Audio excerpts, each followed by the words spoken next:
Tonight we're digging into something a little different, arguably more useful than my usual fare if you ever find yourself without power, running water, or a clue where your food is coming from. Forgotten medieval survival techniques. But before we get into the meat of it, here's something that struck me while researching this. I was reading about a 14th century English manor, and they had a detailed inventory of their emergency supplies. Not just food, everything. Tools, medicines, raw materials, even backup tools to make tools. These people had contingency plans for their contingency plans. And then I looked around my own house at my emergency kit, a flashlight with dead batteries and some granola bars from 2019. The irony wasn't lost on me. So go ahead and like the video and subscribe, but really only if you genuinely enjoy what we do here. And do me a favor, let me know in the comments where you're tuning in from. It's always fascinating to see who's joining us from around the globe, possibly while in the middle of reorganizing their bean collection, or perhaps questioning whether that collection is enough. Here's the thing about modern preparedness. It's built on a foundation of sand. We've got statistics that should terrify us. The average American city has about 3 days' worth of food at any given time. The electrical grid, which we depend on for everything from refrigeration to communication, runs on infrastructure that's mostly decades old. Some of it dates back to the 1960s. We're one solar flare, one cyber attack, one supply chain hiccup away from finding out just how fragile this whole thing really is.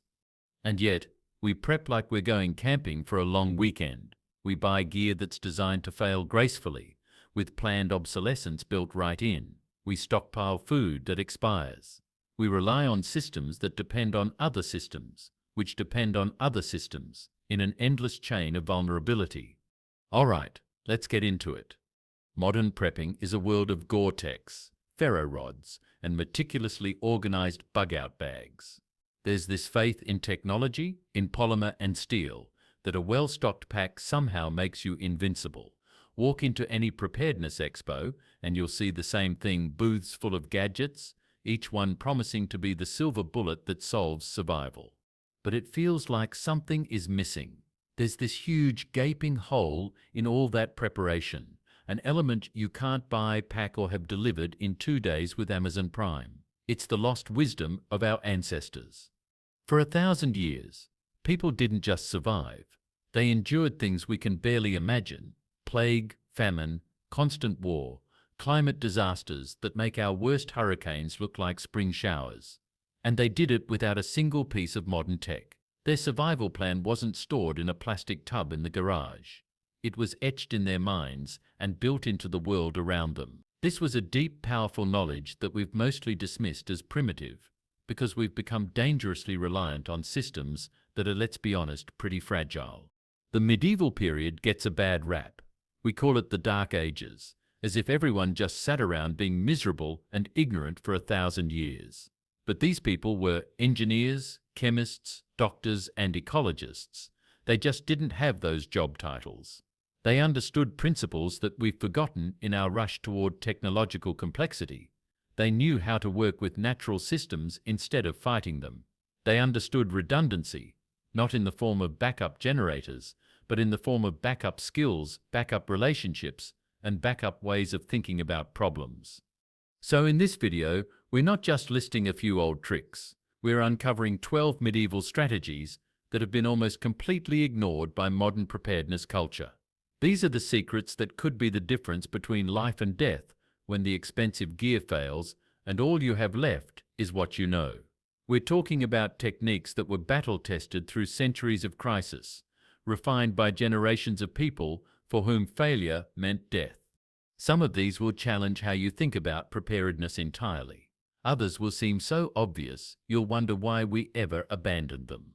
All of them share one characteristic: they're based on principles, not products. They're knowledge, not stuff. And knowledge, unlike stuff, never breaks, never expires, and weighs nothing in your pack. The Living Larder. If you've ever looked at a prepper pantry, it's basically a museum of vacuum-sealed ambition. Rows of mylar bags, enough MREs, and high-calorie bars for 72 hours, maybe a week if you're really optimistic. Mountains of rice and beans, assuming you'll have fuel to cook them. But what happens on day 8? When the manufactured food runs out? When the can opener breaks and you realize how helpless you are without it? The medieval peasant faced this question every single day, and their answer was infinitely more resilient. A living pantry that renewed itself. This wasn't the romantic notion of foraging we see in survival shows, a quick walk in the woods to pick some berries. This was a sophisticated system of ecological management that turned the entire landscape into a renewable food source. Let me tell you about the village of Laxton in Nottinghamshire, England. It's one of the last places in Europe where they still practice the medieval three-field system. But what's fascinating isn't their farming. It's what they do with the margins. Every hedgerow, every forest edge, every supposedly waste area is actually a carefully managed food system that's been producing for over 700 years. The villagers there can still point to specific trees that their great-great-grandparents managed, still harvesting from systems that were established in the 1300s. This wasn't just foraging like we think of it, picking a few berries and hoping for the best. It was a sophisticated science. Take the common acorn, a powerhouse of fats and carbohydrates that most of us walk right over without a second thought. Modern hikers see acorns as at best wildlife food, at worst just something that makes walking annoying, but medieval people saw them as potential bread. They knew acorns were toxic raw, the tannins would make you sick, potentially seriously so. But they perfected the art of leaching, a process that seems simple but requires real knowledge to do safely. They'd shell the nuts, grind them coarse, then soak them in baskets lined with cloth, changing the water repeatedly until it ran clear. Different species of oak required different processing times. White oak acorns needed just a day or two. Red oak acorns, with their higher tannin content, might need a week of daily water changes. That knowledge alone, which acorns to gather, when to gather them, how long to process them, could be the difference between starving and feasting. But their understanding went so much deeper than individual plants.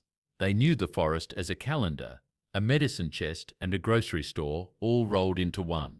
They understood succession, how a disturbed piece of land would progress from weeds to shrubs to mature forest, and what food each stage provided. They knew that different parts of plants were useful at different times of year. Spring was for leaves and shoots, when the stored energy was moving upward. Summer was for fruits and seeds. Fall was for roots and nuts, when the plant had packed away energy for winter. They saw plants as both food and medicine, often the same plant serving multiple purposes. The hawthorn hedge that kept invaders out also provided berries for preserves and flowers that strengthened the heart. Yarrow, growing in the village common, was there to stop bleeding and reduce fever. Elder trees weren't just pretty, their berries fought off colds. Their flowers made a tea for respiratory problems, and their inner bark could be processed into a laxative when needed. In real famine, they turned to what we'd euphemistically call starvation foods, but they didn't see them that way. They saw them as reliable backup systems. They knew how to strip the edible inner bark from pines and birches, dry it, and grind it into a flour extender. Sounds desperate to us, but bark bread was a standard part of the diet in many regions. They knew which grubs were packed with protein and how to find them. They could look at a rotting log and see dinner. This proactive approach is what's missing from modern foraging education, which tends to be romantic and individualistic. Medieval people thought systematically. They didn't just know what to eat. They managed the landscape to produce more of what they needed. They practiced what we'd now call permaculture, encouraging useful plants and discouraging harmful ones. They created edge environments where different ecosystems met, because those edges were the most productive. Contrast that with a stack of plastic buckets in the basement. That food is finite. Once it's gone, it's gone. There's no renewal, no management, no relationship. But the medieval peasant had a skill set that was theoretically infinite. As long as they could get to a patch of woods, a hedgerow, even a vacant lot, they could eat. Their knowledge was the ultimate multi-tool, and their pantry was the world itself. The science validates this approach. Modern nutritional analysis shows that many wild plants are far more nutrient-dense than their cultivated counterparts. Wild amaranth has more protein than quinoa. Stinging nettles have more iron than spinach. Purslane, which we consider a weed, has more omega-3 fatty acids than most fish. The medieval diet, supplemented with wild foods, was in many ways more nutritionally complete than what most of us eat today. But here's where it gets interesting for modern preppers. This isn't just historical curiosity. People are still using these techniques. In Greece during the economic crisis of the 2010s, there was a documented resurgence in foraging knowledge as people looked for ways to supplement increasingly expensive food. In Lebanon, during periods of political instability, traditional plant knowledge has kept communities fed when supply chains broke down. The key is starting now. While the stakes are low, you can't learn this stuff from a book in the middle of a crisis. It takes time to develop the eye that can spot edible plants, the knowledge of safe processing, the understanding of seasonal availability, but once you have it, you have something that can't be taken away, can't break, and never expires. The Root Cellar. Every modern prepper has a plan for when the power grid goes down. When it does, that $3,000 refrigerator becomes a very expensive tomb for spoiling food. We've trained ourselves to think of food storage in terms of artificial cold freezers, refrigerators, coolers with ice. The modern solution is usually a generator and a stockpile of fuel, which creates another complex dependency, another link in a chain that can fail. But there's something almost tragic about this approach. We're using massive amounts of energy to create artificial winter in our kitchens, while just a few feet below us, the Earth maintains a constant, perfect temperature for food storage, for free, forever. The medieval solution was far more elegant, brilliant in its simplicity, and worked without any external inputs. It was the Root Cellar, and calling it just a hole in the ground is like calling a cathedral just a big building. A proper root cellar was a masterpiece of passive climate control. The principle is simple. The Earth is an incredible insulator. Below the frost line, temperatures remain remarkably stable year-round. In most of North America, that's about 55 degrees Fahrenheit. Not quite as cold as a modern refrigerator, but perfect for long-term storage of most foods. But the genius was in the execution. These weren't just caves. Medieval builders understood airflow, humidity control, and thermal mass in ways that would impress modern engineers. They'd dig them into hillsides when possible, because that gave you easy access while maintaining insulation on three sides. The entrance would face north to minimize heat gain from the sun. The construction itself was an exercise in working with natural materials. Stone walls provided thermal mass and structural strength. The stones were usually laid without mortar, allowing the structure to breathe and maintain proper humidity. In areas without good stone, they'd use timber framing with carefully selected wood, oak for durability, cedar for its natural preservative properties. Ventilation was crucial, and they had it figured out. A proper root cellar had two vents, one low, one high. The low vent, usually about 6 inches off the floor, would draw in cool night air. The high vent, near the ceiling, would allow warm air to escape. This created a gentle, continuous circulation that prevented stagnation and mold while maintaining consistent temperature and humidity. The monastery of Saint Denis in France, dating to the 12th century, had a root cellar system that could store food for 200 monks through an entire winter. Archaeological excavation revealed a sophisticated network of chambers, each optimized for different types of storage. Root vegetables in damp sand, apples on wooden shelves with careful spacing, cheeses on stone slabs that could be moved to adjust humidity. It was a system that worked flawlessly for centuries. But the brilliance didn't stop with construction. They knew how to store things, and this knowledge was as important as the cellar itself. Root vegetables, like carrots, parsnips, and beets, were buried in boxes of slightly damp sand. The sand maintained humidity while preventing rot, and the vegetables could be retrieved throughout the winter, still crisp and fresh. Potatoes, when they finally arrived in Europe, were stored in bins with good ventilation to prevent sprouting. Apples were a specialty. They'd be laid out on wooden shelves, never touching each other, because they knew one rotten apple really would spoil the bunch. Different varieties were stored separately, because they knew that some apples produced more ethylene gas, which would cause others to ripen and rot more quickly. They were practicing principles that modern food science has validated. hundreds of years before anyone understood the chemistry involved. Cabbages were hung upside down by their roots, which kept them fresh for months while allowing easy access. Onions and garlic were braided into ropes and hung in the driest part of the cellar.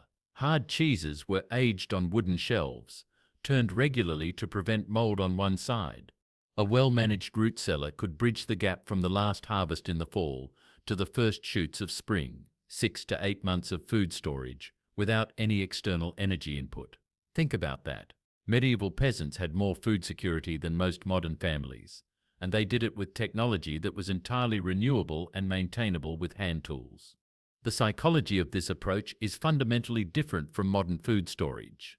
Instead of using energy to fight nature, you're partnering with it. Instead of depending on complex systems, you're using simple principles that have worked for millennia. It's a shift from high-tech to high reliability. Modern homesteaders are rediscovering this wisdom. In Vermont, there's a man named John Root, yes, really, who's been living off food stored in his root cellar for over 20 years. He grows everything himself and stores it using medieval techniques. No electricity, no generators, no complex systems, just the earth doing what it's always done. The science behind root cellars is solid. Studies have shown that properly stored root vegetables in earth-sheltered storage can retain up to 90% of their nutritional value after 6 months, compared to 60 to 70% for refrigerated storage. The stable temperature and humidity create ideal conditions for long-term storage without the cellular damage caused by freeze-thaw cycles. For the modern prepper, a root cellar represents something profound. It's a permanent asset that works silently and effectively, long after the last drop of gasoline is gone. It's working with the earth instead of against it. It's ancient technology that's more reliable than its modern equivalent. The fragility of modern systems. Before we dive deeper into medieval techniques, let's take a moment to really understand why this knowledge matters. I'm not trying to fearmonger here, but we need to be honest about the fragility of the systems we depend on. In February 2021, Texas experienced what they called Winter Storm Uri. The power grid failed. For days, millions of people had no electricity, no heat, and in many cases, no water. The grocery stores that stayed open were cleaned out within hours. Gas stations couldn't pump fuel without electricity. The entire infrastructure of modern life just stopped. But here's what struck me about the coverage. The solutions everyone talked about were more technology, better power grids, backup generators, more robust supply chains, all good ideas. But they missed the fundamental vulnerability. Every technological solution depends on other technologies, creating these cascading failure points. Contrast that with how medieval communities handled similar crises. In 1315 to 1322, Europe experienced what historians call the Great Famine. Crop failures, extreme weather, breakdown of trade routes. It was catastrophic, but communities that survived didn't do it with better technology. They did it with better knowledge, better social organization, and better relationships with their environment. The village that knew how to process acorns survived when the grain ran out. The community that had maintained its root cellars had food when the harvest failed. The people who understood seasonal patterns could adapt when those patterns shifted. They had redundancy, but it was knowledge-based redundancy, not technology-based. This is the gap in modern preparedness thinking. We're preparing for the world we want to live in, not the world we might actually face. We're betting our lives on systems that are fundamentally fragile, and we're calling that preparedness. The Green Wall. When we think about defense today, whether it's home security or perimeter protection, we think in terms of static materials. Concrete walls, steel fencing, cameras, alarms. Lifeless systems that require maintenance can be overcome with the right tools and become less effective over time. A fence can be cut, a wall can be climbed, and once it's compromised, you're looking at expensive repairs and professional installation. The medieval mind approached defense completely differently. They built defenses that were alive, that got stronger over time, and that provided multiple benefits beyond just security. The best example, and one that should revolutionize how we think about property protection, is the landwehr, or living defensive hedge. Now, this wasn't your suburban privet hedge that exists mainly to annoy your neighbors. This was a serious military installation disguised as landscaping. In Germany, some of these medieval hedge fortifications still exist, and walking along them today, you get a sense of what impenetrable really means. Here's how it worked. And pay attention, because this is engineering disguised as gardening. They'd start by planting thorny species in a line: hawthorn, blackthorn, wild rose, anything with serious defensive potential. But they wouldn't just let them grow naturally. Once the saplings were thick enough, usually after about 3 years, they'd partially cut them near the base using a technique called pleaching. This is crucial. They didn't cut them all the way through. They'd cut about 2/3 through the trunk, then bend the tree over horizontally and weave it between upright stakes. The tree, still connected to its root system, would continue to live. But now, instead of growing straight up, it would sprout new vertical shoots all along its horizontal length. Each of these shoots would then be pleached in turn, creating layer after layer of interwoven living wood. Year after year, they'd repeat this process, adding new layers, filling in gaps, creating density. The result was extraordinary. After 10 to 15 years, you had a living wall that was 10 to 15 feet thick and just as high. It wasn't just dense, it was a maze of interlocking branches and thorns that became nearly impossible to penetrate. You couldn't cut through it easily because there was no clear path. Every cut revealed more layers behind it. You couldn't burn it because living wood doesn't burn well, and the sap in these plants made them particularly fire-resistant. And trying to push through it? 1,000 thorns would disagree with that plan. But here's where medieval thinking really shines. This wasn't just defense. It was a multi-purpose system that kept giving value year after year. They'd weave fruit trees into the matrix: apples, pears, plums. So the defensive wall also produced food. They'd include nut trees like hazelnuts and walnuts. At the base, they'd plant herbs and medicinal plants that benefited from the protection and created additional resources.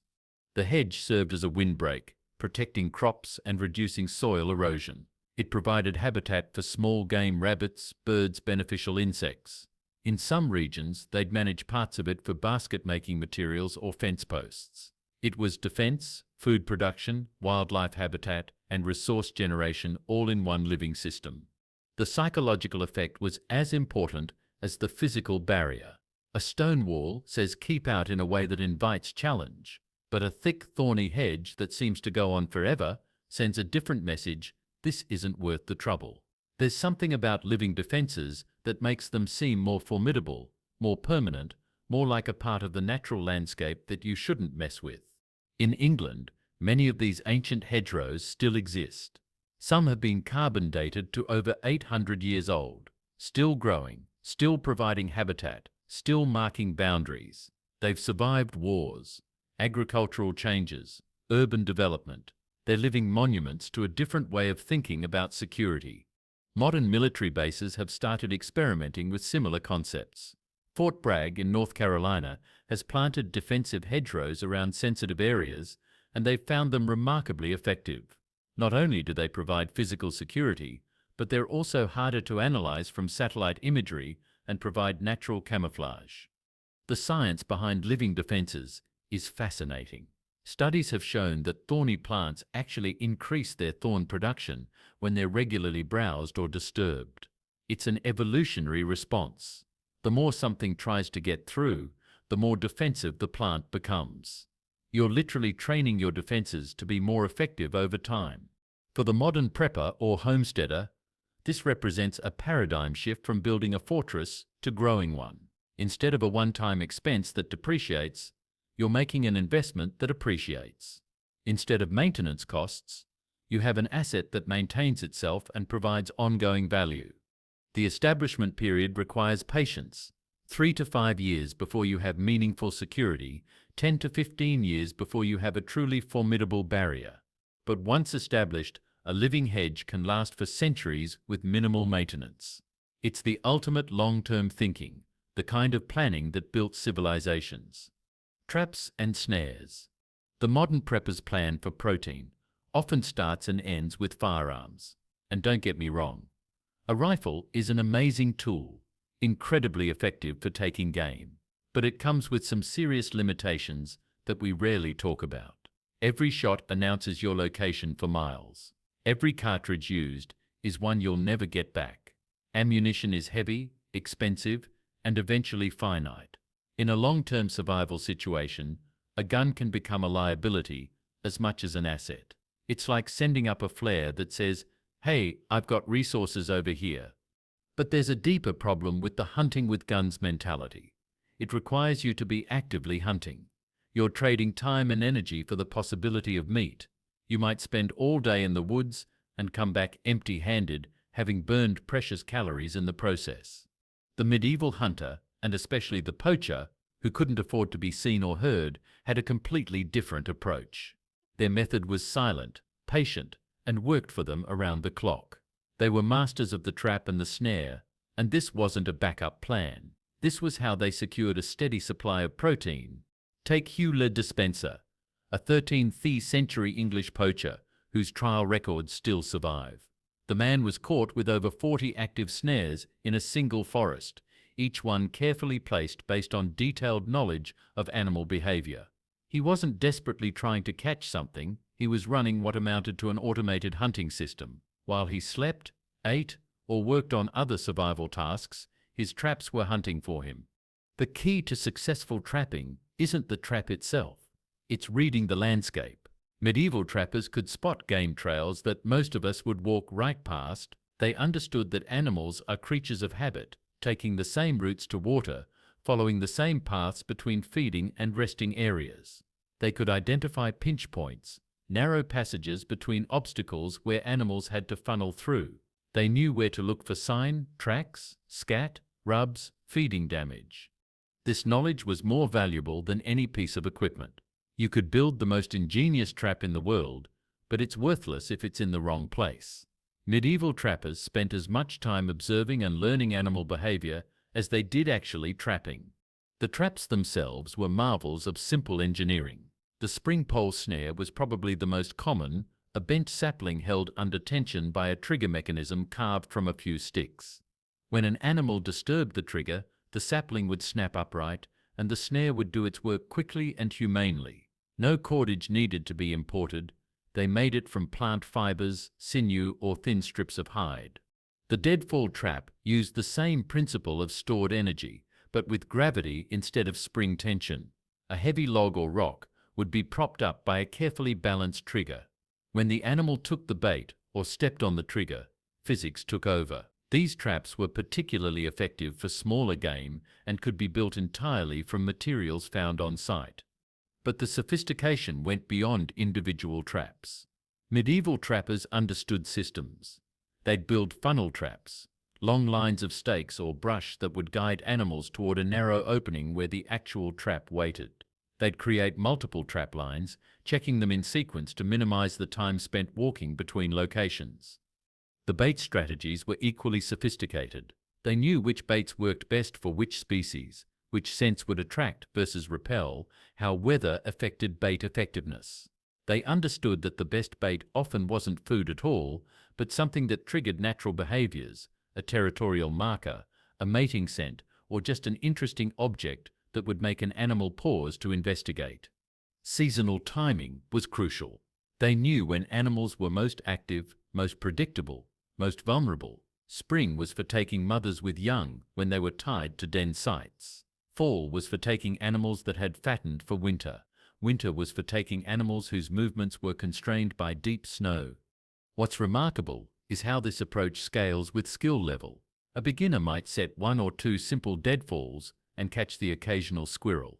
An expert like our poacher friend could maintain dozens of traps, targeting different species with different techniques, creating a reliable protein production system. Modern survival instructors are rediscovering these techniques, but often they focus on the mechanical aspects without the ecological knowledge. You'll learn to build a Paiute deadfall or a figure 4 trap, but not how to read the subtle signs that tell you where to place it. It's like learning to tie fishing knots without learning where the fish are. The psychological aspect of trapping is profoundly different from active hunting. Trapping requires patience, observation, and systems thinking. It's about understanding patterns, not overpowering prey. It teaches you to think like your quarry, to see the landscape through their eyes. These are skills that transfer to other aspects of survival and life. There's also an ethical dimension that medieval trappers understood instinctively. A well-placed trap kills quickly and cleanly. A poorly placed trap causes suffering. This created a selection pressure for knowledge and skill, because bad trappers didn't just catch less game, they developed reputations as cruel and wasteful. For the modern prepper, trapping represents a fundamentally different approach to protein acquisition. Instead of the run-and-gun mentality, it's a quiet partnership with the landscape. It's a passive system that conserves your energy and extends your resources. While you sleep, work, or attend to other survival needs, your traps are working for you. Communal water management. The modern prepper's water strategy usually starts and ends with filtration. Soya mini, life straw, maybe a gravity-fed system if they're really prepared. All excellent tools for cleaning contaminated water, but they share a fundamental vulnerability. They're useless if there's no water to filter. They solve for quality, but not for quantity or access. It's a reactive approach. Find water, then make it safe. But what if the stream dries up? What if the lake becomes inaccessible? What if your water source is controlled by hostile forces? Modern preppers tend to think tactically about water, but medieval communities thought strategically. Medieval communities, especially in castles or fortified towns, understood that water security wasn't just about having a well could be poisoned, contaminated, or denied by siege. Rivers could be diverted or controlled by enemies. Springs could dry up, so they developed systems that were both resilient and renewable, based on the simple principle that water falls from the sky for free, everywhere, all the time. The solution was rainwater harvesting, but engineered on a scale that puts modern systems to shame. This wasn't just a rain barrel by the downspout. This was infrastructure designed to capture, store, and distribute water for entire communities through months of siege or drought. Consider Carcassonne, the medieval fortress city in southern France. Archaeological surveys have revealed a rainwater collection system that could supply 3,000 people for over a year without any external water source. Every roof was part of the system. Stone gutters, carved from single blocks of limestone, channeled water from every surface into a network of underground cisterns. These weren't simple holes in the ground. Medieval engineers understood hydraulics, sedimentation, and water chemistry in ways that would impress modern utilities managers. The cisterns were lined with hydraulic lime plaster, a mixture that actually got stronger when wet and could seal itself against minor cracks. Multiple chambers allowed sediment to settle in the first chamber, while cleaner water flowed to storage chambers. The intake systems were sophisticated. They used first flush diverters, simple but effective mechanisms that would route the first few minutes of rainfall away from the cisterns, ensuring that dust, bird droppings, and other contaminants from the roof were washed away before clean water entered storage. They understood that the first water off a roof was always the dirtiest.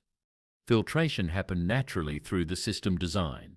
Water would flow through gravel beds, sand filters, and settling chambers before reaching the final storage. They used charcoal filtration centuries before we understood why it worked. The result was water that was often cleaner than what came from natural sources. But the brilliance went beyond the mechanical systems. They understood community-scale planning. Every building was positioned to maximize catchment.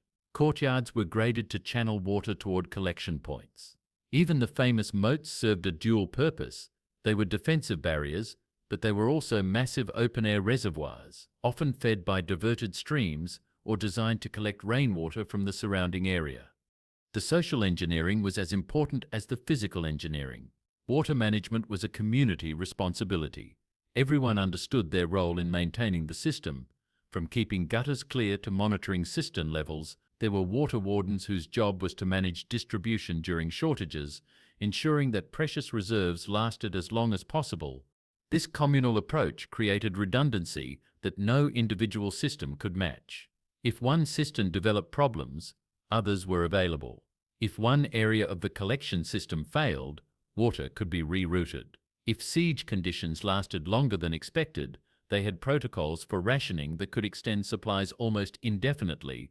The monastery of Mont Saint-Michel in France provides a perfect example of this integrated thinking. Built on a tidal island, they had no access to fresh water except what they could collect and store. Their rainwater system, dating to the 11th century, supplied a community of several hundred monks and lay workers year-round. The cisterns, carved directly into the bedrock, still function today after nearly 1,000 years. Modern urban planners are rediscovering these principles out of necessity. Cities like Los Angeles and Melbourne have implemented large-scale rainwater harvesting systems that use similar principles to medieval systems: community-scale collection, underground storage, gravity-fed distribution. The technology is different, but the thinking is identical.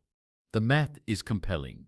A modest 1,000 square foot roof can collect about 600 gallons of water from just 1 inch of rainfall. In most climates, that's enough to supply one person's drinking water needs for several months, and it's completely renewable. Scale that up to a community level, and you're talking about genuine water security. For modern preppers, this represents a fundamental shift in thinking from individual solutions to system solutions. Instead of depending on finding and filtering water sources, you're creating your own renewable water supply. Instead of carrying heavy containers or depending on resupply, you're working with gravity and weather patterns that exist everywhere. The establishment costs can be significant, but the operating costs are zero. Once built, a rainwater harvesting system works automatically, silently, and indefinitely. It's the kind of investment that medieval communities made because they were thinking in terms of decades and centuries, not quarters and years. The siege mentality. The modern prepper often pictures themselves as a lone wolf, navigating a hostile post-apocalyptic landscape with nothing but their wits and their bug-out bag. It's a compelling fantasy, fed by movies and novels, but it's historically nonsense. For most of human history, survival was a team sport. The rugged individualist was usually the first one to die. Nothing makes this clearer than studying how medieval communities prepared for siege warfare. When a medieval town received word that an army was approaching, they weren't planning for one person to hide in the woods with a backpack. They were planning for the entire community, men, women, children, elderly, sick, to survive for months or even years while completely cut off from the outside world. This required a level of coordination and systematic thinking that makes modern prepping look like amateur hour. We're talking about preserving enough food for thousands of people, managing waste disposal, maintaining morale, organizing defense, treating the wounded, and doing it all while under constant threat. And they did it successfully, repeatedly, for centuries. The key was understanding that siege preparation wasn't about individual stockpiles scattered throughout the community.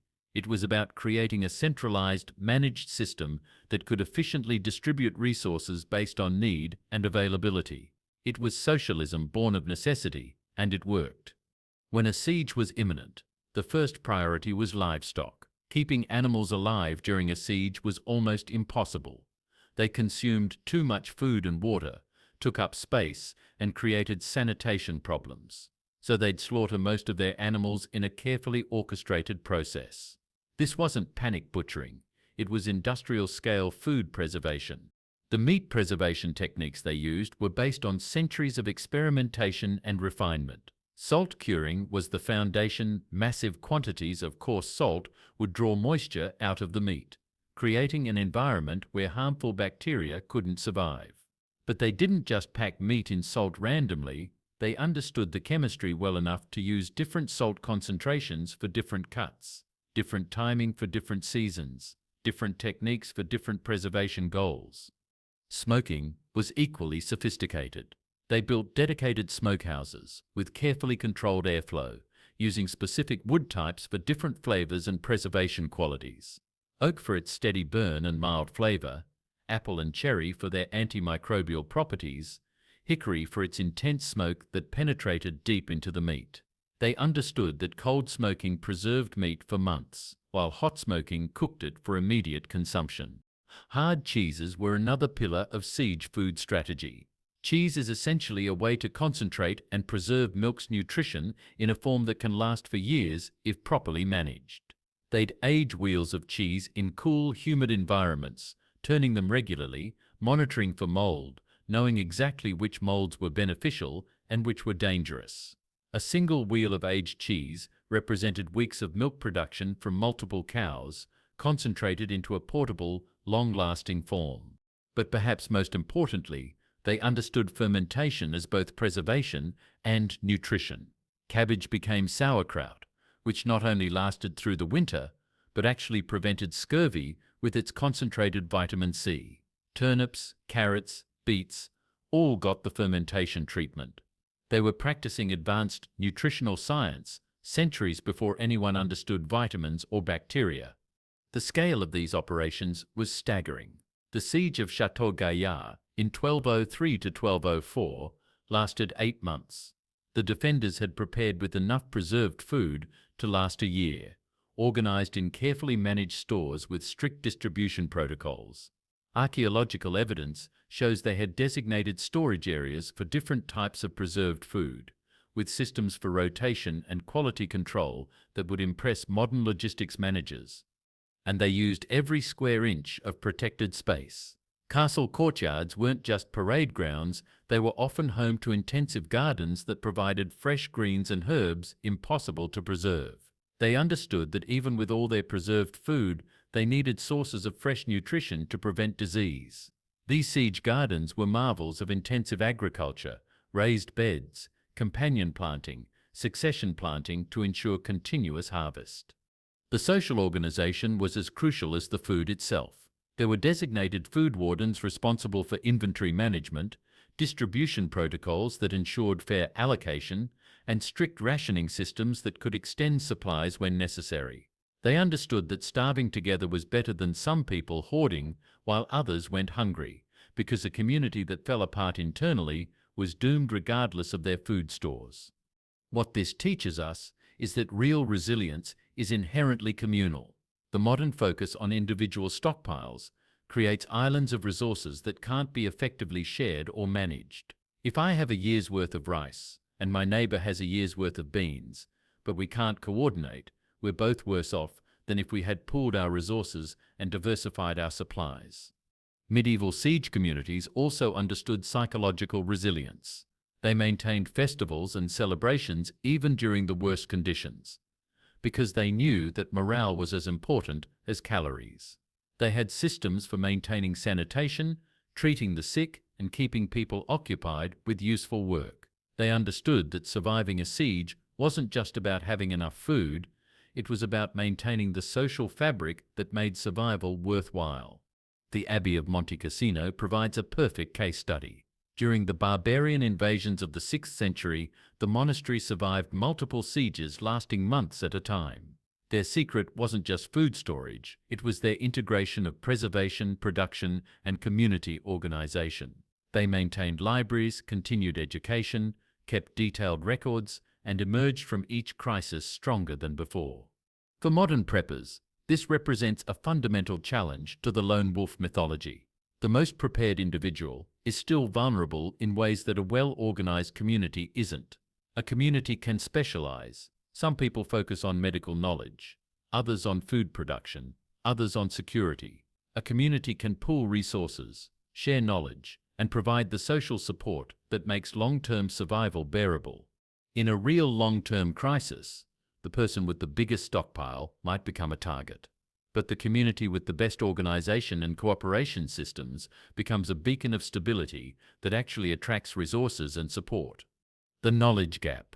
We're halfway through these techniques, and I want to pause here, because something important is happening. If you're like most people, you're probably having one of two reactions. Either you're thinking this is fascinating but completely impractical for modern life, or you're starting to feel a little overwhelmed by how much you don't know. Both reactions are normal, and both miss the point. The medieval techniques we're discussing aren't museum pieces. They're principles that work regardless of the technology around them. The Root Cellar isn't about rejecting refrigeration. It's about understanding thermal mass and natural insulation. The living fence isn't about going back to medieval warfare. It's about creating multifunctional systems that provide value over time. But there's a deeper issue here, and it gets to the heart of why this knowledge was lost in the first place. Modern life has created what economists call specialization. We each know a lot about very little. Medieval people lived in what we might call generalization. They knew a little about a lot. Neither approach is inherently better, but they create different vulnerabilities. The specialist is incredibly effective within their domain, but helpless outside it. The generalist is less efficient, but more adaptable. In stable times, specialization wins. In unstable times, generalization wins. The problem is that we've become so specialized that we've lost the ability to see systems. We see individual products, individual solutions, individual preparations. Medieval people saw relationships, cycles, integrated approaches. They understood that the food system was connected to the water system, which was connected to the defense system, which was connected to the social system. This is why their solutions seem so elegant to us now. They weren't solving individual problems. They were designing whole systems that solved multiple problems simultaneously. The art of primitive tools. The modern prepper has an arsenal of amazing tools. Walk through any outdoor gear shop, and you'll see the fruits of centuries of metallurgy, engineering, and design. High-carbon steel knives that hold an edge for months. Lightweight titanium axes that can fell trees. Folding saws that cut through hardwood like butter. Multi-tools that combine a dozen functions in a package smaller than a smartphone. But they all share a fundamental weakness. You can't make them in the field. If your knife breaks, your axe handle splits, or your saw blade snaps, you're in serious trouble unless you have spares. And spares are heavy, expensive, and ultimately finite. You're always one broken tool away from a serious capability gap. The medieval craftsman or woodsman operated under a completely different philosophy. While they absolutely appreciated a good iron tool from the local blacksmith, the truly prepared individual understood how to make tools from scratch, using nothing but what nature provided. For them, losing a tool was an inconvenience, not a catastrophe. This wasn't primitive desperation, it was sophisticated engineering using organic materials. Consider the medieval rite, the craftsmen who made wheels, handles, and complex wooden machinery. These people could look at a forest and see a hardware store. They knew which trees provided the best tool handles, which stones could be shaped into effective cutting edges, which animal parts could be processed into cordage and adhesives. The science of stone tool making, knapping, was refined over tens of thousands of years before metal became widely available. Medieval people inherited this knowledge and maintained it as backup technology. They understood that different types of stone had different properties. Flint and obsidian could be shaped into edges sharper than modern steel. Harder stones like quartzite made excellent hammers and anvils. Sandstone served as natural sharpening stones. The knapping process itself is a masterclass in applied physics. To create a useful tool, you need to understand fracture mechanics, angle relationships, and material properties. The napper learns to read the stone, to see the tool hidden inside, to apply force at precisely the right angle with exactly the right amount of power. A skilled napper could create a functional axe head, knife, or arrow point in minutes, using nothing but two stones. But the real sophistication was in hafting, attaching the stone tool to a handle. This required knowledge of wood properties, cordage making, and adhesives. They knew that different woods had different strengths. Ash made excellent handles because of its shock-absorbing properties. Oak was preferred for tools that needed to deliver heavy blows. Hickory provided the best combination of strength and flexibility. The bindings were equally sophisticated. They made cordage from plant fibers, basswood bark, stinging nettle stems, milkweed fibers, processing the raw material through a complex series of steps to create strong, flexible rope. They understood which fibers worked best in wet conditions, which provided the most strength, which would last longest under stress. For adhesives, they used pine pitch and beeswax, creating waterproof bindings that could withstand heavy use. The pitch was collected from wounded pine trees, purified over fire, and mixed with charcoal or fiber to create different consistencies for different applications. This wasn't crude tree sap. It was a carefully formulated adhesive with properties tailored to specific uses. The bone and antler work was particularly impressive. They knew how to process these materials into needles, awls, fishhooks, and handles. Antler, in particular, was prized because it combined the hardness of bone with the workability of wood. A skilled craftsman could create complex tools by splitting antler along its natural grain lines, then shaping and sharpening the pieces. But perhaps most importantly, they understood systems thinking when it came to tools. A medieval woodsman didn't just carry an axe. He carried the knowledge to make an axe. He didn't just have cordage. He knew which plants in any given area could provide fiber for making cordage. He wasn't carrying solutions. He was carrying the ability to create solutions. This approach scales beautifully with available time and materials. In an emergency, you could create a basic cutting tool in minutes using the simplest knapping techniques. Given hours, you could create a sophisticated hafted tool rivaling manufactured alternatives. Given days, you could create specialized tools for specific tasks, each one custom designed for its intended use. The monastery workshops of medieval Europe were centers of this kind of knowledge. The brothers weren't just praying, they were maintaining libraries of practical knowledge about tool making, material processing, and craft techniques.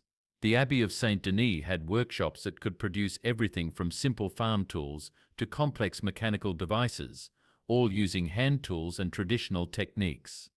Modern experimental archaeologists have validated many of these techniques.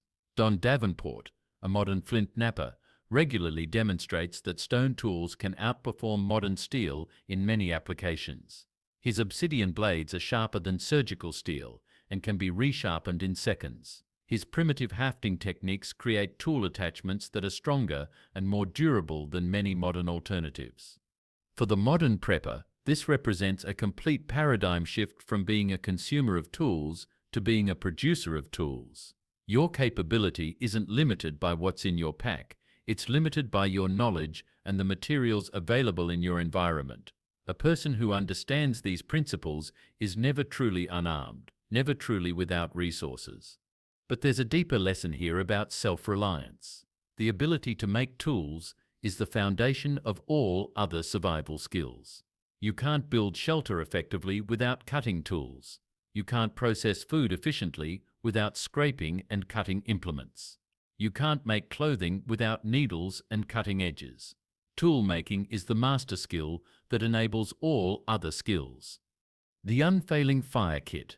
In the medieval world, fire wasn't a convenience. It was everything. Heat for warmth and cooking, light for extending the useful day, protection from predators and disease, and often your psychological anchor during the darkest times. Fire was so fundamental to survival that the legal term hearth and home literally meant everything worth protecting. So when medieval people traveled, they didn't just pack food and clothing, they packed fire itself.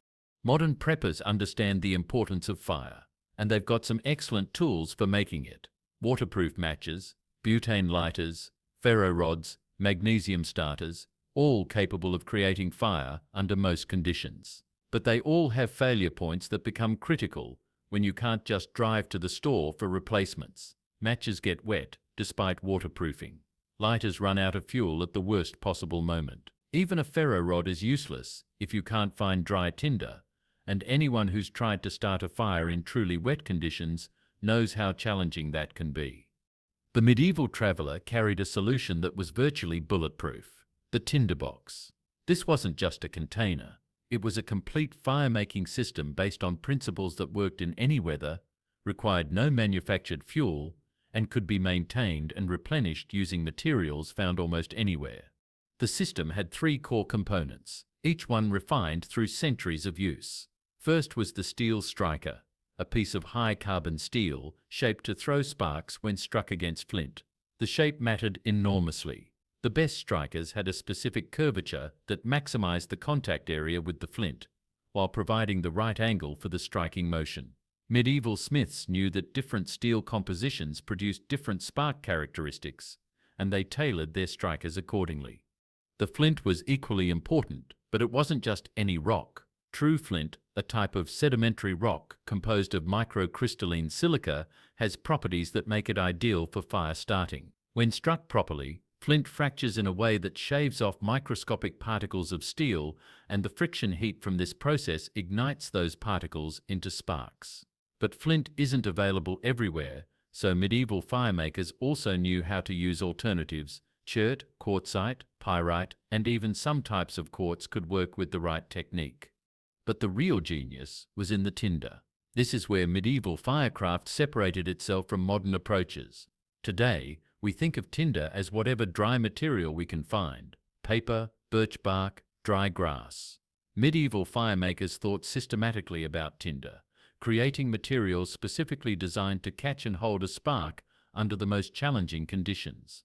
The heart of the system was char cloth, fabric that had been cooked in an oxygen-free environment until it became pure carbon. The process was simple, but required knowledge to do correctly. Linen or cotton cloth would be placed in a small metal container with a tiny hole for pressure release, then heated over a fire until no more smoke emerged from the hole. What remained was a black, lightweight material that would catch a spark instantly and burn with a steady, spreading glow. This char cloth was revolutionary because it didn't burst into flame. It created a persistent ember that could be transferred to other materials. You could catch a spark on char cloth, then use that glowing ember to ignite a larger tinder bundle. The ember would last for several minutes, giving you plenty of time to work with it, even in difficult conditions. The tinder bundle itself was another area of sophisticated knowledge. Medieval firemakers knew which materials worked best in different conditions. For dry conditions, they might use cattail fluff, thistledown, or the inner bark of certain trees processed into fine fibers. For wet conditions, they carried birch bark, which contains oils that make it burn even when damp, or the inner bark of cedar, which can be processed into a fine fire-catching material. But the ultimate wet weather tinder was fatwood, the resin-soaked heartwood of pine stumps. When pine trees die or are damaged, resin concentrates in the heartwood, creating a material so saturated with flammable compounds that it will ignite even when soaking wet. Medieval travelers knew how to identify fatwood, how to process it into fine shavings, and how to use it as both tinder and kindling. The social importance of fire-making knowledge can't be overstated. The person who could reliably make fire in any conditions was invaluable to any group. Medieval guilds jealously guarded their fire-making techniques, and master craftsmen passed down specific knowledge about steel composition, tinder preparation, and technique refinement. The tinderbox itself was often a work of art. Wealthy travelers had elaborately decorated boxes made from carved wood, ivory, or metal. But even simple versions were carefully designed with specific compartments for different materials, tight-fitting lids to keep contents dry, and sometimes even small bellows to help develop flames from embers. Archaeological finds have revealed tinderboxes from across medieval Europe, and they're remarkably consistent in their basic design while showing regional variations in materials and decoration. A tinderbox found in a 12th century English castle contained char cloth made from linen, a steel striker shaped like a letter C, pieces of flint, and small bundles of processed tinder material. After 800 years, the basic components were still identifiable and functional. Modern fire enthusiasts have rediscovered these techniques, and they're finding that the medieval approach is often superior to modern alternatives. Ray Mears, the British survival expert, demonstrates regularly that a well-made tinderbox will start fires in conditions where modern lighters and matches fail completely. The char cloth catches sparks that modern tinder materials would miss, and the system works regardless of altitude, humidity, or temperature. The psychological aspect is as important as the practical one. There's something deeply satisfying about creating fire using techniques that have worked for centuries. It connects you to a continuous tradition of human ingenuity and provides confidence that comes from understanding principles rather than just depending on products. For the modern prepper, the tinderbox represents the ultimate backup fire system. It's independent of manufactured fuel, works in any weather conditions, and its components can be replenished almost anywhere. More importantly, It teaches you to think about fire as a system rather than just a tool, to understand the principles that make reliable fire-making possible under any conditions. Medicine without pharmacies. Modern preppers often have impressive first aid kits, trauma supplies, antibiotics, pain medications, advanced wound care materials, enough medical supplies to handle serious injuries and illnesses.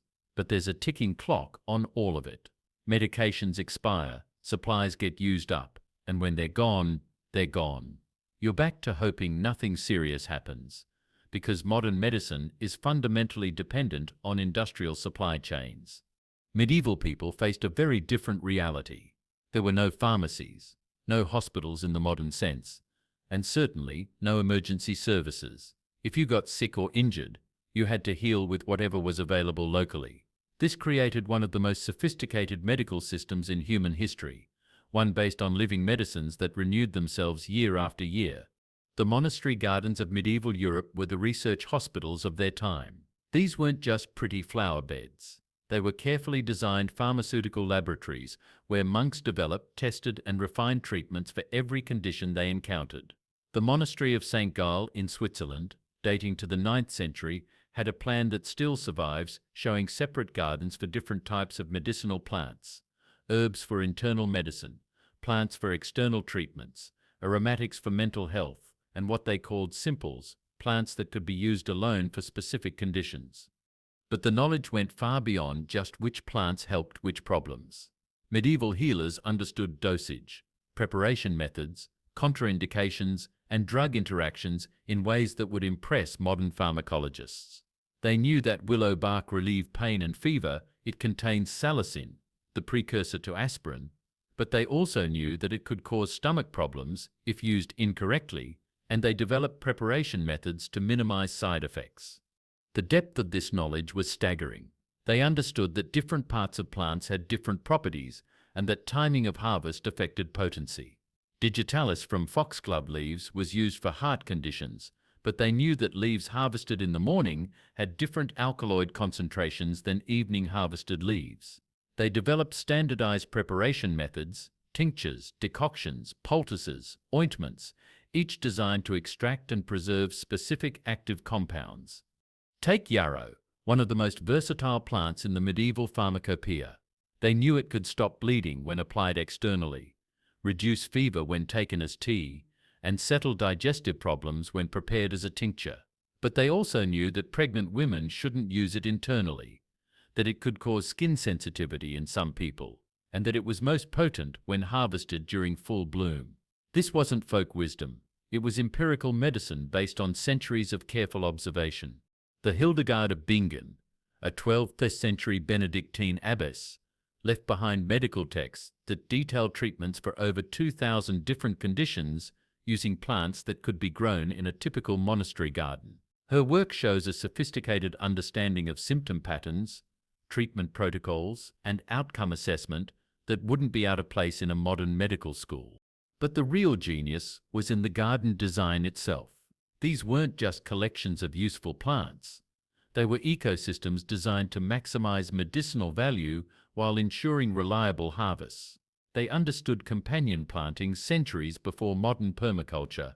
Chamomile planted near other herbs increased their essential oil production.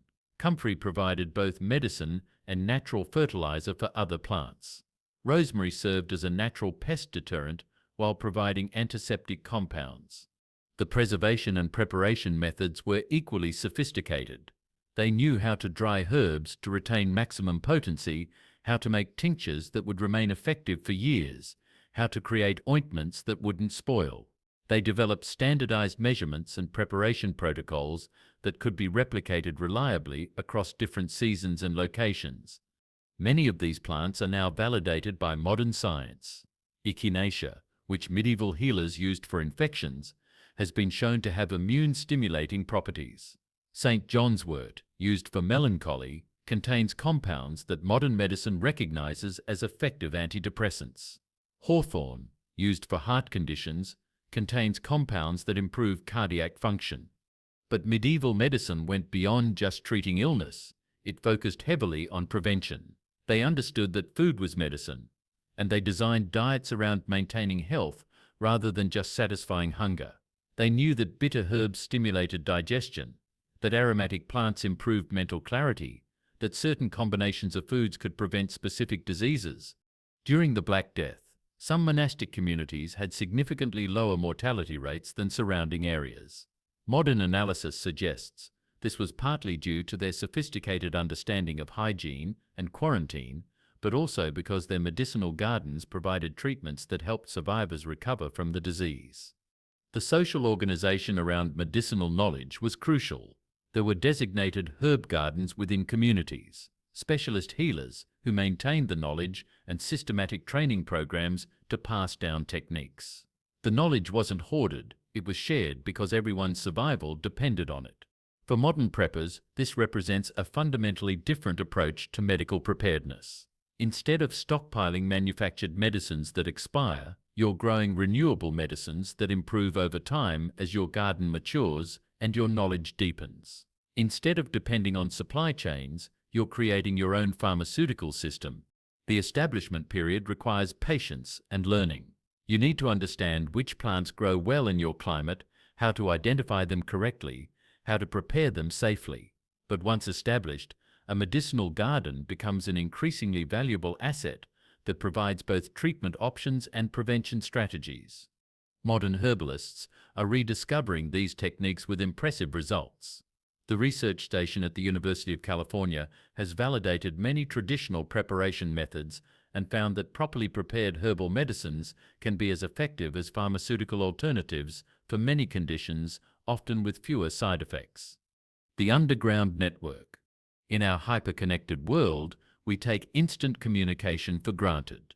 Cell phones, internet, radio, television.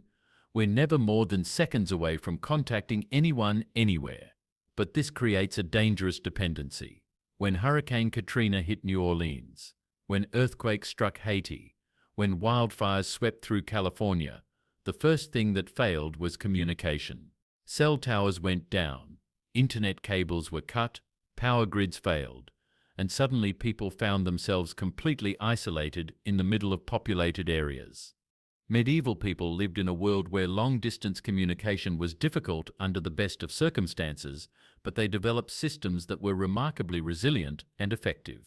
These weren't primitive smoke signals.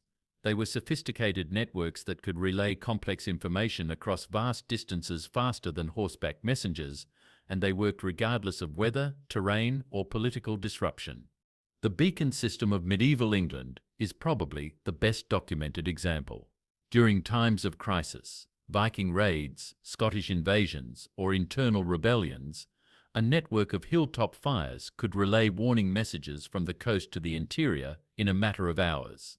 But this wasn't just lighting random fires on hills, it was a carefully engineered communication system with standardized procedures, backup plans, and error correction methods.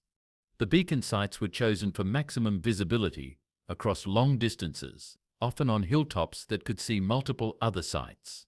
Each beacon had a designated keeper who maintained the fuel supply, watched for incoming signals, and knew the protocols for different types of messages. The fuel itself was carefully prepared, combinations of dry wood, pitch, and other materials that would produce bright, distinctive flames visible for miles. But the sophistication was in the coding systems. Simple fire or no fire could convey basic information, invasion, all clear, but medieval signalers developed complex systems using different combinations of fires, timing patterns, and smoke signals to convey detailed information. They could indicate the size of enemy forces, their direction of travel, their composition, and their apparent intentions. The church bell networks were equally impressive.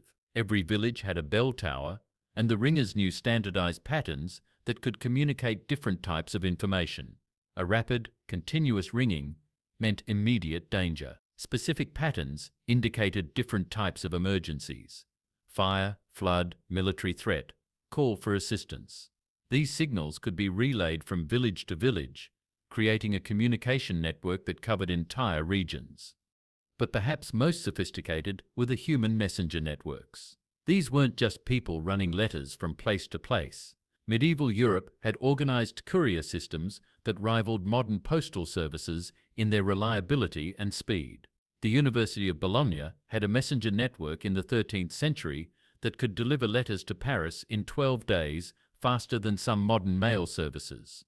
The messengers themselves were highly trained professionals who knew multiple routes, had relationships with local authorities, and carried credentials that gave them safe passage even during wartime. They knew how to read weather patterns, avoid bandits, find fresh horses, and maintain their health during long journeys. More importantly, they were trained in memory techniques that allowed them to carry verbal messages with perfect accuracy, even if their written materials were lost or confiscated.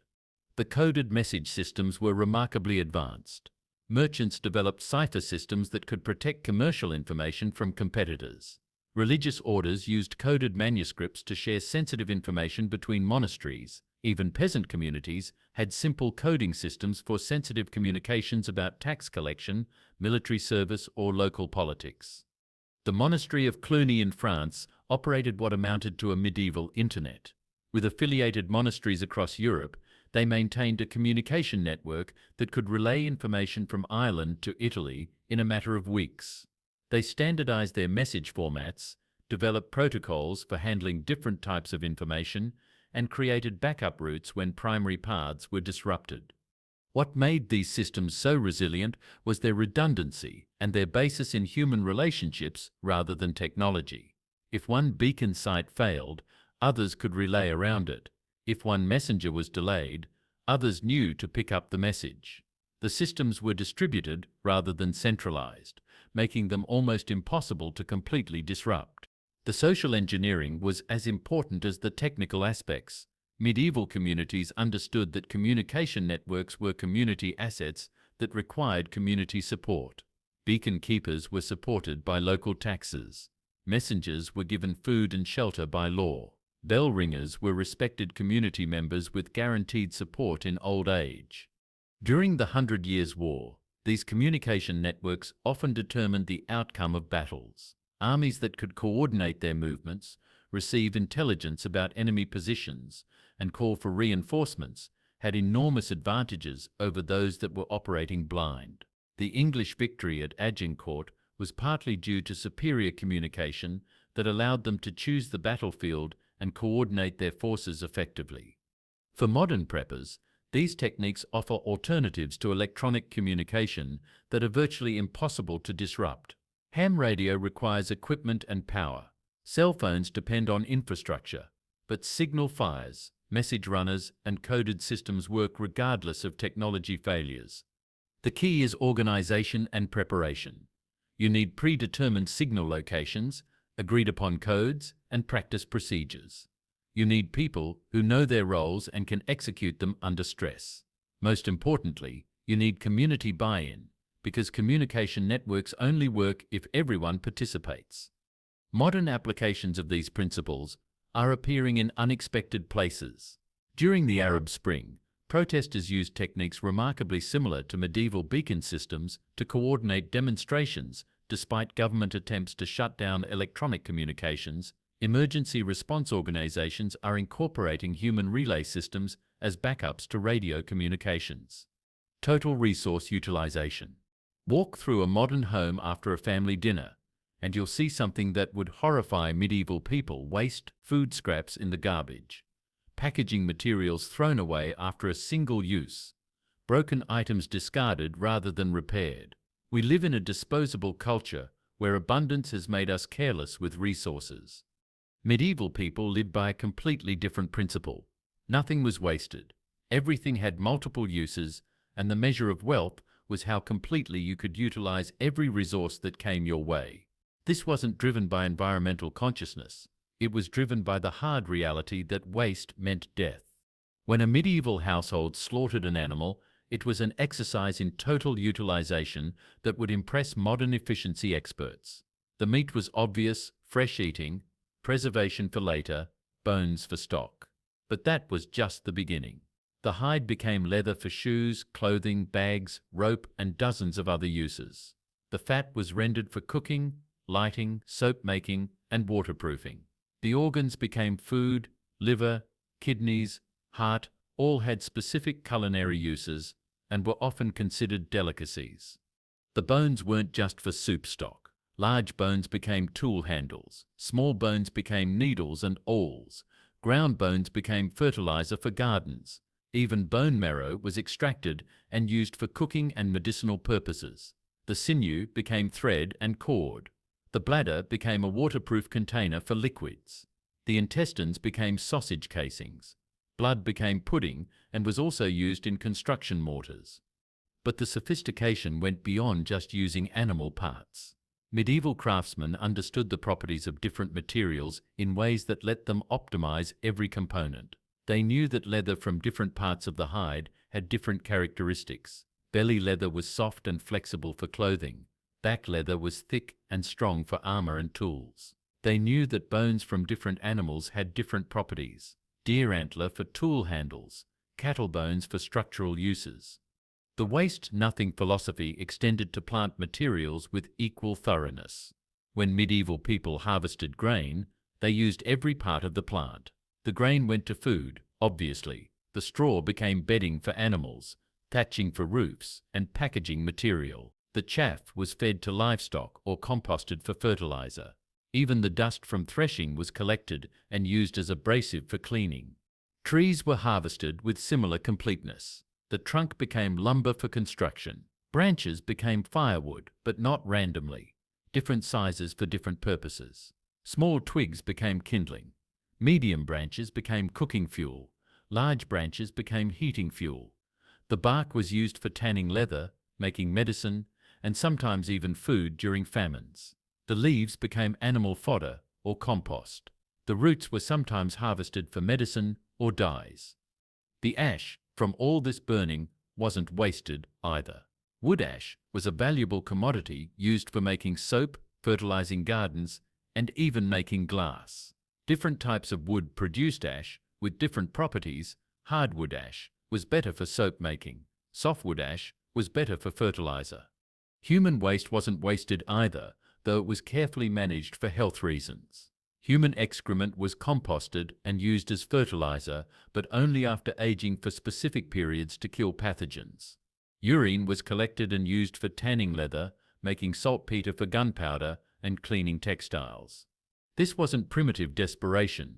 It was sophisticated resource management based on understanding the chemical properties of different waste products. The monastery of Saint Denis in France kept detailed records of resource utilization that survive today.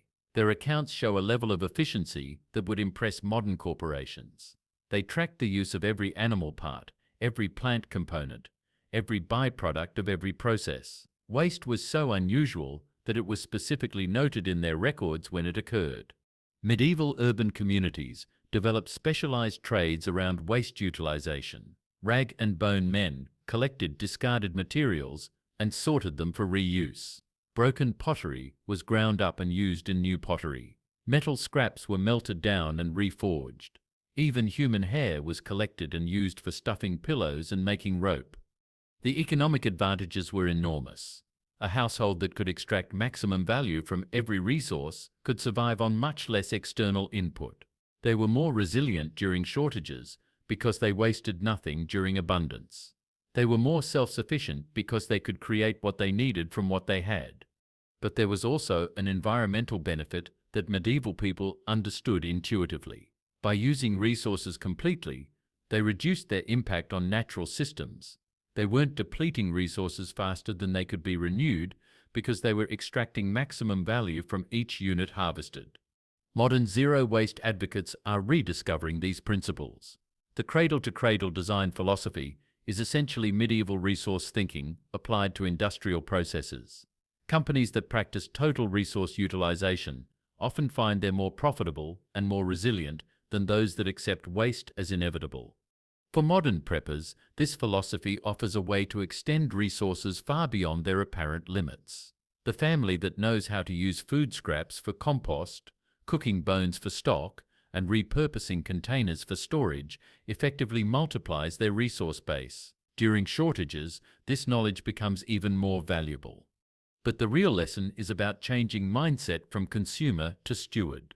Medieval people saw themselves as temporary users of resources that needed to be maximized for community benefit. Modern people often see themselves as owners with the right to waste. The medieval approach creates abundance through efficiency rather than through extraction. Living by natural rhythms. Modern life has largely disconnected us from natural cycles. We eat strawberries in January, work the same hours year-round, and plan our activities based on artificial schedules rather than natural rhythms. Electric lighting lets us ignore the changing length of days.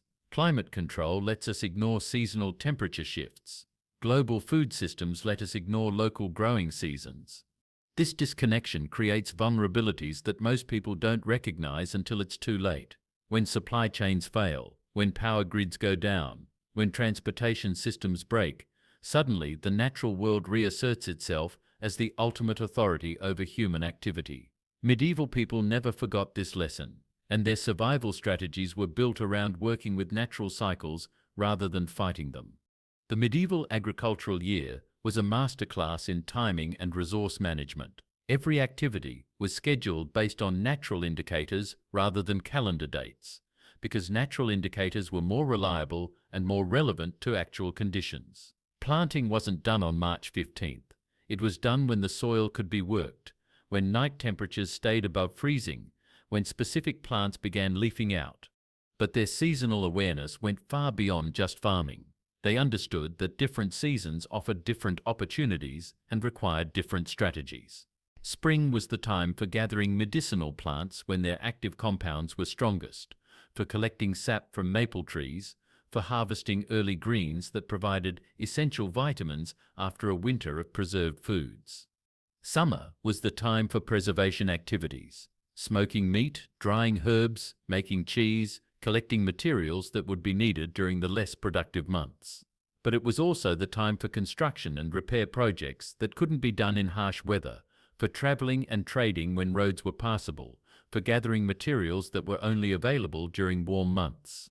Fall was the time for intensive harvesting and preservation, for slaughtering animals that couldn't be maintained through winter, for collecting nuts and seeds, for final preparations before the difficult months. But it was also the time for planning and organizing, for making tools and equipment, for strengthening social relationships that would be crucial during isolation periods. Winter wasn't just something to endure, it was a productive season with its own opportunities. This was the time for indoor crafts, for processing materials collected during other seasons, for planning next year's activities, for storytelling and knowledge transfer, for tool making and repair. Medieval people understood that winter's forced inactivity was actually an opportunity for activities that couldn't be done during busier seasons. The depth of their seasonal knowledge was extraordinary. They could predict weather patterns by observing animal behavior, plant responses, and atmospheric conditions. They knew that certain bird migrations indicated specific weather changes, that plant flowering patterns could predict the severity of coming winter, that the behavior of domestic animals could warn of approaching storms. This knowledge was encoded in an enormous body of weather law that modern meteorology has largely validated. Red sky at night, sailors' delight is based on actual atmospheric conditions that predict fair weather. When smoke descends, good weather ends reflects real barometric pressure changes. A ring around the sun or moon brings rain or snow upon you soon, describes the optical effects of approaching weather fronts. But medieval seasonal thinking went beyond just predicting weather. It was about understanding the interconnections between different natural systems. They knew that certain plants flowering indicated that specific soil conditions were right for planting. They understood that animal behavior patterns could indicate changes in insect populations that would affect crop production. They saw the natural world as an integrated information system that could guide human activity. The Abbey of St. Gall maintained records for over 400 years that show this sophisticated seasonal thinking in action. Their agricultural schedules, preservation activities, construction projects, and even religious observances were all timed according to natural indicators rather than fixed calendar dates. Their harvest yields were consistently higher than surrounding communities, partly because they were better at timing their activities to natural conditions. Medieval communities also understood seasonal psychology. They knew that winter isolation could lead to depression and social conflict, so they developed cultural practices specifically designed to maintain morale during dark months. Festivals, storytelling traditions, craft activities, and social gatherings were all strategically timed to provide psychological support when it was most needed. The seasonal approach to food was particularly sophisticated. They didn't just preserve food randomly. They understood that different foods were needed at different times of year. Spring foods were rich in vitamins to counter the nutritional deficiencies of winter. Summer foods provided energy for intense physical activity. Fall foods helped build fat reserves for winter. Winter foods were designed for long-term storage while providing the calories needed for cold weather survival. They also understood seasonal medicine. Different herbs were harvested at different times for maximum potency. Spring tonics helped the body recover from winter nutritional stress. Summer medicines focused on digestive health during the season of abundance. Fall preparations strengthened the immune system for winter challenges. Winter medicines dealt with respiratory problems and depression. Modern chronobiology, the study of biological rhythms, has validated much of medieval seasonal thinking. We now know that human metabolism, immune function, mood, and even cognitive performance vary predictably with seasonal changes. People who align their activities with these natural rhythms are healthier, more productive, and more resilient than those who fight against them. For modern preppers, developing seasonal awareness offers several advantages. It helps you understand what resources are available when, how to time preservation activities for maximum effectiveness, how to predict weather and other natural conditions, and how to maintain physical and psychological health during challenging periods.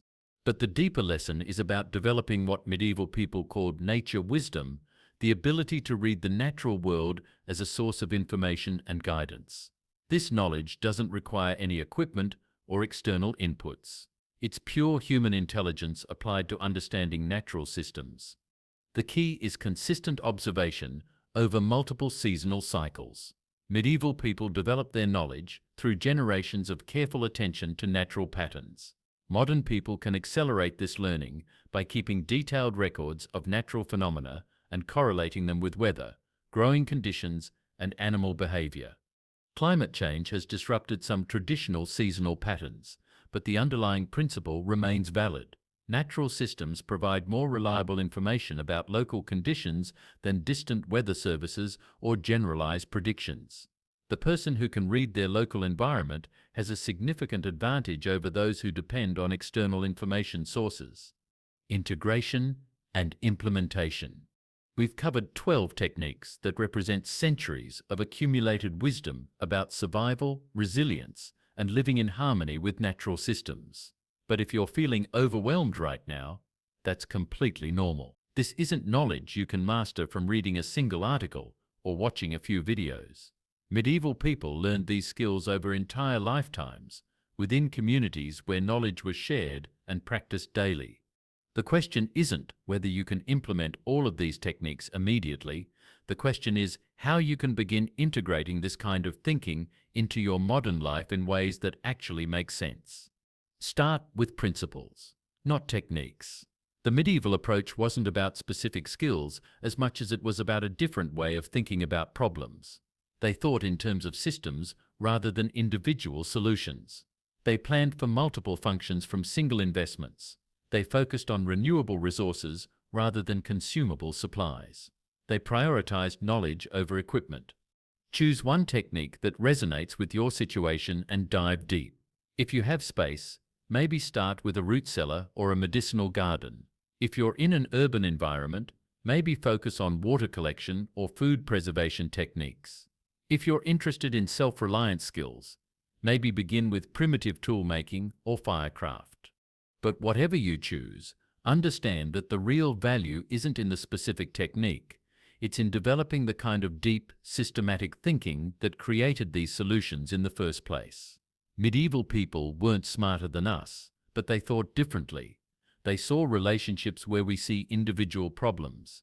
They planned for decades where we plan for months. The modern world offers advantages that medieval people couldn't imagine. We have access to information, materials, and technologies that can accelerate learning and improve implementation. We can study techniques from multiple cultures and historical periods. We can use modern materials to improve traditional designs.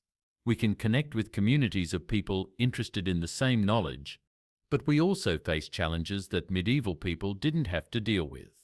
We're starting from a position of greater disconnection from natural systems. We have less community support for traditional skills. We're working within legal and social systems that sometimes make traditional approaches difficult. The goal isn't to recreate medieval life. It's to reclaim medieval wisdom and apply it to modern challenges. It's about becoming more resilient, more self-reliant, and more connected to the natural systems that ultimately support all human life. The hybrid path forward. For a long time, we've been taught to see the medieval period as a dark age of ignorance and superstition. We've been told that our modern technology makes us superior to our ancestors in every meaningful way. We tend to believe that more sophisticated always means more reliable, that newer always means better, that complex systems are inherently superior to simple ones. But that's a dangerously arrogant assumption that leaves us vulnerable in ways we're only beginning to understand. When it comes to the fundamentals of survival, food, water, shelter, security, community, our ancestors were masters of arts we've largely forgotten. They had a holistic understanding of the world we've traded for convenience and specialization. Their wisdom wasn't stored in devices that could break, systems that could fail, or supply chains that could be disrupted. It was encoded in their minds, their communities, and their relationships with the natural world. The lesson here isn't to throw away your modern gear and live like a medieval peasant. Modern technology offers genuine advantages: better medicine, faster communication, more efficient tools, access to global knowledge. The lesson is to recognize the limits of that technology and to develop the deeper capabilities that can function when technology fails. True preparedness isn't about having the most advanced gear or the biggest stockpile. It's about having multiple layers of capability, with knowledge and skills as the foundation that everything else builds on. The ultimate prepper is a hybrid, someone who can use a GPS but also navigate by the stars, who has a first aid kit but also knows which plants stop bleeding, who owns modern tools but can also make tools from raw materials. What made medieval survival techniques so effective wasn't their primitiveness, it was their integration. Every technique served multiple purposes. Every skill connected to other skills. Every solution strengthened the overall system rather than creating new dependencies. They thought in terms of resilient systems rather than individual products. Modern life has trained us to think like consumers, identify a problem, buy a solution, move on to the next problem. Medieval thinking was different. Identify a problem, understand its deeper causes, develop solutions that address multiple related problems, create systems that become more robust over time. This shift in thinking is more important than any specific technique. The person who can think systemically, who can see connections and relationships, who can work with natural processes rather than fighting them, will be more resilient than someone with a garage full of equipment but no understanding of how things actually work. The techniques we've explored represent more than just historical curiosities. They're proven solutions to fundamental human challenges. The Root Cellar isn't just about food storage. It's about understanding thermal dynamics and working with natural systems. The living fence isn't just about security. It's about creating multifunctional assets that provide value over time. The tinderbox isn't just about making fire. It's about understanding the principles that make reliable fire-making possible under any conditions. Each technique embodies a different way of thinking about self-reliance. Instead of depending on supply chains, you develop personal capabilities. Instead of relying on complex systems, you understand simple principles. Instead of fighting natural processes, you work with them. Instead of consuming resources, you create renewable systems. But perhaps most importantly, these techniques represent a different relationship with uncertainty. Modern life encourages us to believe that we can control or eliminate most risks through better planning, better technology, or better insurance. Medieval people understood that uncertainty was a permanent feature of life, and they developed strategies for thriving despite uncertainty rather than trying to eliminate it. This acceptance of uncertainty led to more robust solutions. When you know that your main plan might fail, you develop backup plans. When you know that your tools might break, you learn to make new ones. When you know that supply chains might be disrupted, you develop local alternatives. When you know that individual resources are finite, you develop renewable systems. The resilience of our ancestors is our birthright. It's a legacy of ingenuity, patience, and deep thinking that we can reclaim if we choose to.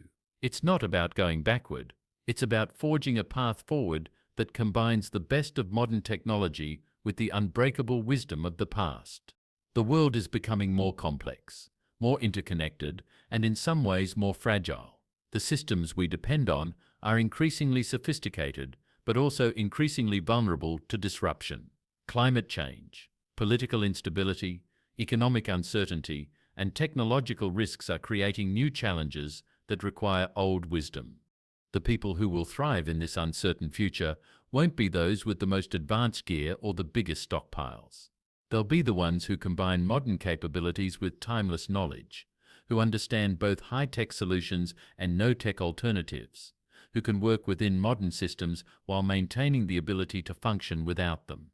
This is the hybrid path forward, respecting the past while embracing the future, using modern tools while understanding ancient principles, participating in global systems while maintaining local capabilities. It's about becoming more resilient without becoming paranoid, more self-reliant without becoming isolated, more prepared without becoming obsessed.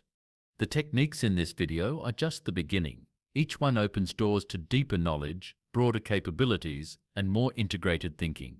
They're invitations to see the world differently, to value knowledge over possessions, to prioritize principles over products, to think in terms of systems rather than stuff. Your ancestors survived ice ages, plagues, famines, wars, and natural disasters that make our modern challenges look manageable. They did it without electric power, modern medicine, global communication, or advanced materials. They did it with knowledge, community, and deep understanding of natural systems. That same knowledge is available to you. Those same capabilities can be developed. That same resilience can be reclaimed. The question isn't whether this knowledge is relevant to modern life. The question is whether you're ready to begin learning it. So, which of these medieval techniques surprised you the most? Was it the sophistication of the Root Cellar systems, the multifunctional genius of living fences, the reliability of traditional fire-making methods, or maybe the integrated thinking that made every solution serve multiple purposes? More importantly, which technique speaks to your situation? If you have land, maybe you're thinking about that medicinal garden or those rainwater harvesting systems. If you're in an urban environment, maybe the preservation techniques or the waste-nothing philosophy seem most relevant.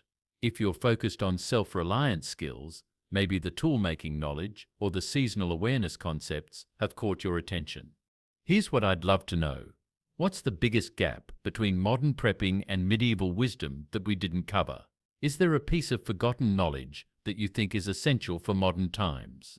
Are there techniques from your own cultural background that embody similar principles? The conversation doesn't end with this video, it begins here. If you found value in this exploration of medieval survival wisdom, here's how you can help others discover it too. Share this with someone who might benefit from thinking differently about preparedness. Like this video, if it changed how you think about self-reliance. Subscribe if you want to continue exploring the intersection between ancient wisdom and modern challenges. But most importantly, choose one technique and begin learning it. Don't just consume this information, use it. Medieval knowledge wasn't theoretical. It was practical wisdom developed through necessity and refined through generations of use. It only becomes valuable when it's applied. The resilience you're capable of developing goes far beyond what any modern gear can provide. Your ancestors proved that humans can thrive under almost any conditions when they have the right knowledge, the right mindset, and the right community connections. That legacy is waiting for you to claim it. And as always, a big thank you to everyone for watching, for thinking, and for being part of a community that values real knowledge over convenient solutions. The future belongs to those who can bridge the old and the new, who can honor tradition while embracing innovation, who can think like their ancestors while living in the modern world. The techniques are just the beginning. The real journey is developing the kind of deep, integrated thinking that created them in the first place. Medieval people weren't just surviving, they were building civilizations that lasted for centuries. Their wisdom can help us build the resilience we'll need for whatever challenges lie ahead.